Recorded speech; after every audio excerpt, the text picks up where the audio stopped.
그러면 의사진행 발언이셨습니까? 예, 김영미 의원님 그러면 네 먼저 발언 기회 드리겠습니다.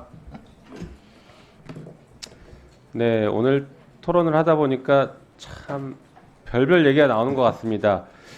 검사들이 민생 언제부터 챙겼습니까? 검사 만능설이 나오는 것 같습니다. 검사하면 다 됩니까?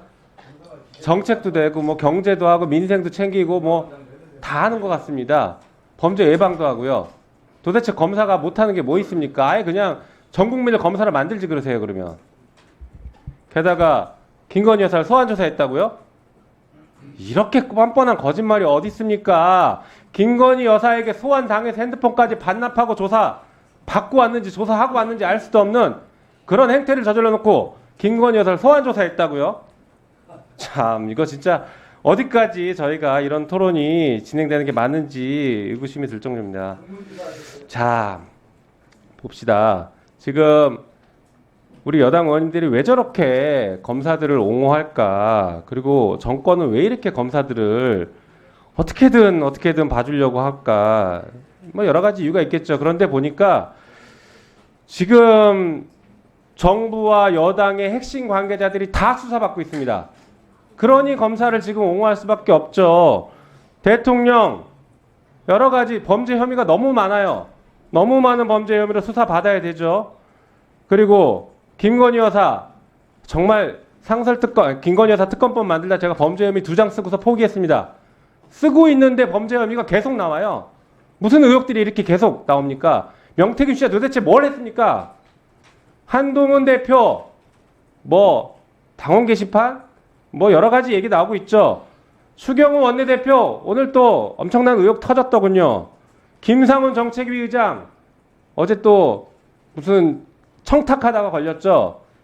범죄 집단 아닙니까? 거의 여당과 정부가 범죄 집단이니까 검사들이 이렇게 옹호하는 거죠. 우리는 봐줘라. 우리 수사하지 마라. 지금 이런 꼴 아닙니까?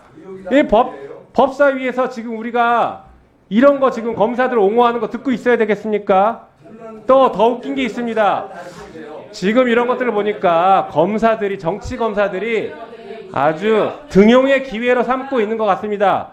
우리 윤석열 대통령 어땠습니까? 이 자리 법사위 국정감사 때 나와서 대놓고 정치행위 하겠다고 얘기했죠. 그리고 나서 그 뒤에 정치 검사 길을 계속 걷다가 대통령까지 됐습니다. 그게 모범 사례였는지 검사들이 지금 열심히 정치행위 하라고 하고 정치 등용문으로 지금 이 법사위장을 악용하려고 하는 거 아닙니까? 재발 방지해야 되는 거 아니에요? 이 검사들이 무슨 자기 사건 가지고 공익을 위해서 해야지 자기 사익을 위해서 정치 등용문으로 사건을 악용하면 되겠습니까? 이런 것들 이제 제대로 좀 정리하자는 겁니다. 법무부와 대검이 감찰도 안 하고 징계도 안 하고 오히려 조장하고 있으니까 감사원에 감사 요구해서 제대로 감사받게 하자라는 거 아닙니까?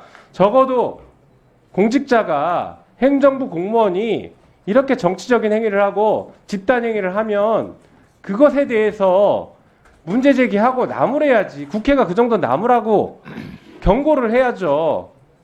그래도 말 안 들으면 법에 있는 절차대로 감사원에 감사 요구를 하는 겁니다.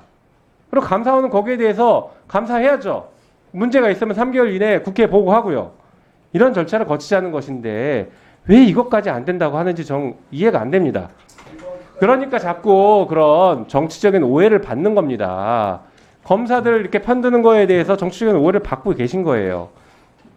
그러니까 그런 것들 그만하시면 좋겠습니다. 그리고 검찰의 검사를 탄핵하는 게 검찰의 독립성과 중립성을 훼손한다고요? 이미 검찰은 정치적 중립을 스스로가 훼손했습니다. 무슨 검사 입에서 이제 툭하면 민주당 욕이 아주 수시로 나와요. 그걸 어떻게 공개적으로 민주당을 대놓고 그렇게 욕을 합니까? 이게 지금 정상 국가입니까? 미쳐가는 국가예요. 검찰 하나만 지금 살아남고 모든 국민들이 검찰 밑에서 진짜 피땀 흘리고 고통받고 있는 그런 나라가 돼가고 있습니다. 국회라도 정신 차리고 검찰 바로 잡아야죠. 자, 검찰의 이렇게 집단적이고 정치적 중립을 위반하는 행동들에 대해서 우리가 지금 이대로 침묵하고 있으면 안 됩니다. 다른 공무원들 어떻게 했는지 몇 가지 사례 한번 볼까요? 2006년에 검찰 수사관 검사가 아니라 검찰 수사관입니다. 이렇게 다릅니다. 검찰 수사관이 내부 통신망에 공무원 노조 결성을 독려하는 글을 올렸다 직위해제 당했습니다. 왜? 정치적 중립 위반했으니까. 그런데 검사들은 대놓고 여당보다도 더 세게 민주당 욕하고 있는데 더 정치적인 언동하고 있는데 이것에 대해서 정치적 중립 의무 위반이 아니라고요? 가만둬야 된다고요? 이제는 좀 제대로 벌할 거 벌하고 제대로 좀 만드시다. 네.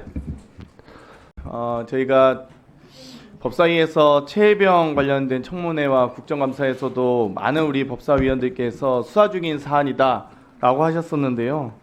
그러면 이번에 왜 국정조사는 왜 참여하시는 겁니까? 저는 속기록 다 확인해서 법사위에서 최혜병 관련된 저희가 청문회 과정에서 수사 중인 사안이라서 저희가 법사위에서 청문회 또는 국정감사에서 질의하면 안 된다라고 하셨던 분들은 국정조사에 참여 안 하셨으면 좋겠다는 의견을 좀 드리고 싶고요.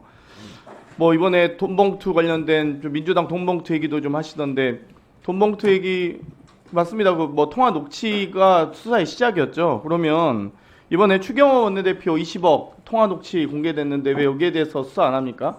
이렇게 검찰이 직무유기하고 직권을 남용하기 때문에 저희가 수사해야 된다 봅니다. 그러면 김상원 의원님이 공기업에 인사청탁하신 거는 느낌이었습니까? 인사청탁하고 싶은 느낌입니까? 그러니까 저는 이런 것들 다 수사 대상인데 좀 아무것도 안 하고 있기 때문에 해야 된다 보고요. 방금 특활비 얘기도 잠깐 나와서 좀 지적하고 싶은데요. 마치 특활비 80억을 삭감해서 수사가 방해된 것처럼 이야기하시지만 더 큰 수사비가 있습니다. 1270억 원에 이릅니다. 공공수사비 34억, 국민생활 침해 154억, 마약 수사 99억, 이 사회공정성 저해 62억, 사회적 약자 대상 수사비 37억, 형사부 등 수사 지원이 879억 등 수사비 1270억 가까이는 보존되고 있다. 정부 원안대로 저희가 예결위에서 통과했었다는 말씀도 좀 드리고 싶고요. 지금 여러 의원님들께서 지금 집단 행위에 대해서 말씀하셨는데 사실상 집단 항명 아닙니까? 헌정 질서에 대한 항명인 것이죠. 근데 만약에 지금 검사장, 차장, 부장검사 등이 이렇게 하고 있는데 만약 군인이었다면 어떻게 됩니까? 사단장, 연대장, 대대장들이 이렇게 집단 항명하는 거는 쿠데타입니다. 검찰이 사실상 쿠데타를 하고 있는 거기 때문에 법률을 위배한 것은 범죄자지만 헌법을 위반한 것은 반역자입니다. 저는 검찰이 이렇게 계속 헌정 질서에 대한 반역 행위를 한다면 다 옷을 벗었으면 좋겠다 말씀드리겠고요. 이 여러 가지 지금 검찰 동호회에도 의견 조회 공문 등으로 발송해서 이렇게 마치 이 감사를 이 정당한 입법권을 방해하고 탄핵 소추를 방해하고 또 이 여러 앞으로 소송이 제기될 검사에 대해서 이 소송을 지원할 듯한 의견을 제출하는 것에 대해서 심우정 검찰총장과 박성재 법무장관은 제대로 된 지휘 감찰을 안 하고 있다. 이런 감찰을 안 하고 있는 상황에서는 당연히 헌법기관인 감사원이 감사를 해야 되고요. 만약 그 헌법기관인 감사원도 제대로 된 감사를 하지 않는다면 국회는 당연히 입법부의 권능으로 당연히 감사원에 대한 국정조사 혹은 감사원에 대한 감사도 해야 된다고 봅니다. 그렇기 때문에 저는 이 여러 의혹에 대해서 개인에 대한 감사도 있을 수 있지만 기관 자체가 무능하고 무기력하게 감사를 하고 있지 않는 부분에 대해서 이 감사 요구안이 지극히 정당하고 꼭 감사해야 된다라고 다시 한번 주장하면서 이상 토론 종결해 주실 것 요청드립니다. 네. 이상입니다. 지금 국민의힘 의원님 중에서는 박준태 의원님 그리고 민주당에서는 김승원 간사, 박균택 의원님 두 분 정도 안 하신 것 같습니다. 그래서